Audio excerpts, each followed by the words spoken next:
আপনারা কি জানেন কিয়ামতের ময়দানে আল্লাহর কাছে বান্দা কোন আমল করলে হিসাব ছাড়া জান্নাতে যাবে? লাইক দেন, সাবস্ক্রাইব জানেন করেন। কেউ?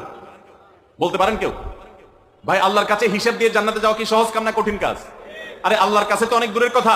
আপনি যে প্রতিষ্ঠানে চাকরি করেন তার মালিকের কাছে, উপরস্থ বসের কাছে একেবারে পুঙ্খানুপুঙ্খ করে প্রতিটা পয়সার হিসাব দিয়ে একদম সবকিছুতে পারফেক্টনেস প্রমাণ করা, এটাই তো একটা কঠিন কাজ, দুঃসাধ্য কাজ।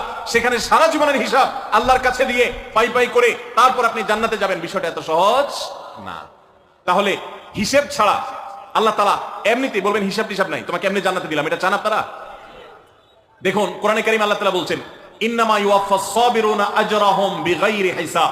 আল্লাহ বিনিময় দেওয়ার ক্ষেত্রে, সওয়াব দেওয়ার ক্ষেত্রে দুনিয়াতে যারা সবরকারী হবে, যারা ধৈর্যশীল হবে, যারা সহিষ্ণু হবে, যারা নিজেকে নিয়ন্ত্রণ করতে পারবে, এই সবরকারীদেরকে আল্লাহ তাআলা হিসেব ছাড়া দিবেন, তাদেরকে সওয়াব দিবেন হিসেব ছাড়া। তাহলে